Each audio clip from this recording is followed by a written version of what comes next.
Bismillahirrahmanirrahim.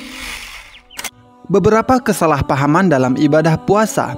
Yang pertama, niat puasa tidak perlu dilafazkan karena niat adalah amalan hati. Nabi SAW juga tidak pernah mengajarkan lafaz niat puasa. Menetapkan iktikad di dalam hati bahwa esok hari akan berpuasa, ini sudah niat yang sah. Yang kedua, berpuasa namun tidak melaksanakan sholat fardu adalah kesalahan yang fatal.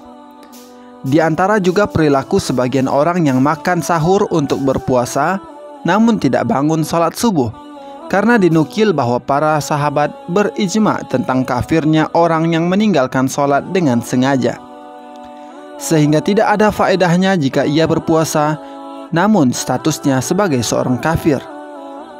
Sebagian ulama berpendapat orang yang meninggalkan sholat tidak sampai kafir, namun termasuk dosa yang besar, yang juga bisa membatalkan pahala puasa.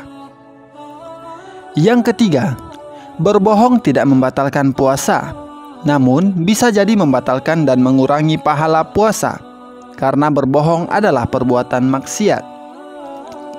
Yang keempat, sebagian orang menahan diri melakukan perbuatan maksiat hingga datang waktu berbuka puasa.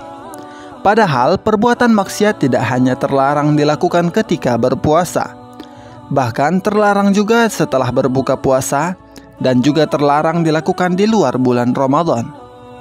Namun jika dilakukan ketika berpuasa, selain berdosa, juga dapat membatalkan pahala puasa, walaupun tidak membatalkan puasanya. Yang kelima, hadis tentang tidurnya orang yang berpuasa adalah ibadah adalah hadis yang lemah. Tidur adalah perkara mubah atau boleh dan bukan ritual ibadah. Maka sebagaimana perkara mubah yang lain, tidur dapat bernilai ibadah jika diniatkan sebagai sarana penunjang ibadah.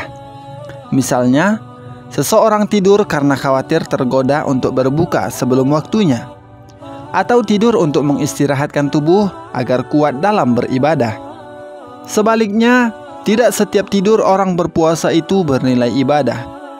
Sebagai contoh, tidur karena malas atau tidur karena kekenyangan setelah sahur.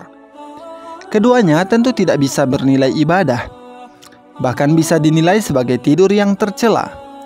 Maka, hendaknya seseorang menjadikan bulan Ramadan sebagai kesempatan baik untuk memperbanyak amal kebaikan, bukan bermalas-malasan. Yang keenam, tidak ada hadis berbukalah dengan yang manis.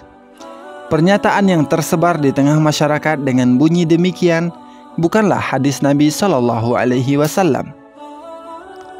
Yang ketujuh, tidak tepat mendahulukan berbuka dengan makanan manis ketika tidak ada kurma. Lebih salah lagi jika mendahulukan makanan manis daripada kurma. Yang sesuai sunnah Nabi SAW adalah mendahulukan berbuka dengan kurma. Jika tidak ada kurma, maka dengan air minum. Adapun makanan manis hanya sebagai tambahan saja, sehingga tetap didapatkan faedah makanan manis, yaitu untuk menguatkan fisik. Terima kasih telah menonton video ini. Semoga bermanfaat.